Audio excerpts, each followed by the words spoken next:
S, வீடு, schools, hotels, store room இங்கெல்லாம் partition wall கட்டணும்னாலும் இப்போ பில்டிங் போனஸோட first choice Renocon Rapid Wall Panels.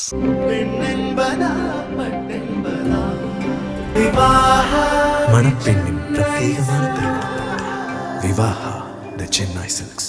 இந்திய ஜனநாயக கட்சியின் 4வது மாநில மாநாடு கடலென திரள்வீர் கடலூர் February 8 வேப்பூர் பாசார் கடலூர்.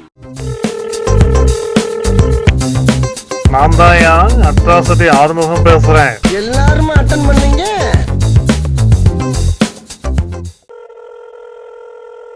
நம்ம தங்கச்சி என்ன பண்ணிட்டு இருக்க?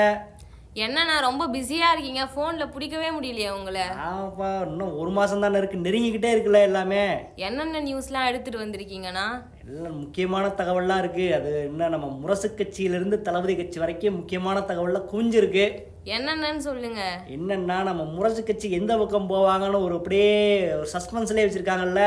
டேய், ரைட்ல இண்டிகேட்டர் போட்டு லெஃப்ட்ல திரும்புடா. ஆமா, நான் சொல்றேன்றாங்க, சொல்லவே மாட்டாங்க. சமீபத்தில் பார்த்தீங்கன்னா செய்தியாளர் சந்திப்பில் கூட February 17 அப்படின்னு ஒரு டேட்டு சொல்லிட்டான். அதுக்கு முன்னாடி சொல்லிடுவோம்னு சொல்லிட்டு February 17 அவங்க சொல்லலை. அந்த வாக்காளர் இறுதிப்பட்டியலுக்கு கொடுக்கறதுக்கு முன்னாடி நாங்கள் சொல்லிடுவோம் அப்படிங்கிற மாதிரி சொல்கிறாங்க. அது 17ஆம் தேதி தான் வருது. ஆனால் அதுக்கு முன்னாடி சொல்லிடுவோம்னு சொல்கிறாங்க. கூடிய சீக்கிரம் அறிவிப்பு வரப்போகும் தான். அதில் என்னென்னா, அவங்க மேக்சிமம் சூரிய கட்சி போகிறதுக்கு தான் வாய்ப்பு இருக்கிற மாதிரி ஒரு தகவல் வந்திருக்குது. என்னன்னா, அப்போ இலக்கட்சி கூட இல்லையா? இலக்கட்சி பேச்சுவார்த்தையெல்லாம் போயிட்டு இருந்தா போய் சொன்னாங்க. ஆனால் அந்த நம்ம தேர்தல் பொறுப்பாளர் வந்தார்ல அங்கே டெல்லியிலேருந்து, அவர் எங்களை கூப்பிடவே இல்லை அப்படிங்கிற மாதிரிலாம் சொல்லிட்டு இருந்தாங்கல்ல. அது என்ன பிரச்சனையோ இன்னும் தெரியல. ஆனால் சூரிய கட்சி போகிறதுக்கு தான் நிறைய வாய்ப்பு இருக்குதான். அதுக்கு ஒரு காரணம் இருக்குது.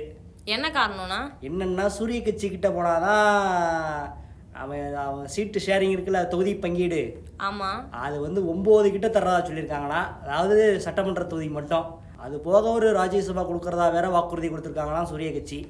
இதனால் அந்த பக்கம் போக தான் அதிக வாய்ப்பு இருக்குது அப்படிங்கிற மாதிரி தகவல் வந்திருக்கு நமக்கு.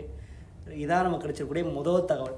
2வது ஒரு மிக மிக முக்கியமான விஷயம். என்ன விஷயம்னா, என்னன்னா, நம்ம முதன்மையானவர் இருக்கார்ல, அவர் ஒரு முக்கியமான ஒரு சிலையை திறந்து வச்சாரு. அதாவது காம்ரேடுகள் இருக்காங்கல்ல, காம்ரேடுகள் தோழர்கள். ஆமாண்ணா, எல்லாரும் வந்திருந்தாங்களே. அவருக்கு தலைவர், அவங்கள ஒரு தலைவராக பார்க்கக்கூடிய ஒரு ஆள், டாஸ் கேபிட்டல் எழுதினவர். அவருடைய சிலையை 85 லட்சமா திறந்து வச்சிருந்தார் இன்னைக்கு.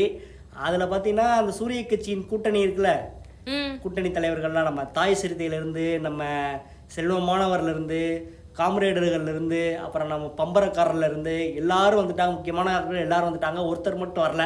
யாருண்ணா? நம்ம பண்ருட்டிக்காரர் இருக்கார்ல. ஆமாண்ணா, அவரை மட்டும் காணாமா. என்னன்னு கேட்டீங்கன்னா, அவர் சில விஷயங்கள்ல அதிருப்தியாக இருக்காராமா சூரிய கட்சி கூட்டணி மீது. அதனால தான் அவர் வரலைங்கிற பேச்சு வந்திருக்குது. வெளியே வந்தவர் வேற யாரு கூடயாவது போக வாய்ப்பு இருக்கானா? ஏற்கனவே அவர் முன்னாடி பார்த்தீங்கன்னா, கொஞ்ச நாளைக்கு முன்னாடி இந்த செய்தியாளர் சந்திப்புலாம் கொடுத்துருந்தாரு. அதில் பார்த்தீங்கன்னா நிறைய விஷயங்கள் வெளிப்படையாக பேசிவிட்டாரு. பேசினதுக்கப்புறம் அதெல்லாம் இல்லைன்னு சொல்லிட்டு திரும்ப ஒன்று ஓடிட்டாங்க. இப்போ திரும்ப அந்த மாதிரி இருக்கிறாரா அப்படிங்கிற மாதிரி யோசிச்சுக்கிட்டு இருக்கிறாரா. என்னென்ன நடக்குதுன்னு வெயிட் பண்ணி பார்ப்போம். 3வது ஒரு முக்கியமான விஷயம். என்ன விஷயம்னா, நம்ம தளபதி கட்சி இருக்குல்ல, தளபதி கட்சியோட அந்த ஒரு இணை பொதுச் செயலாளர்னு ஒருத்தர் இருக்கிறார்ல. அதாவது இந்த முக்கியமான விஷயங்களுக்கெல்லாம் செய்தியாளர் சந்திப்பில் கொடுப்பாரு ஒருத்தர்.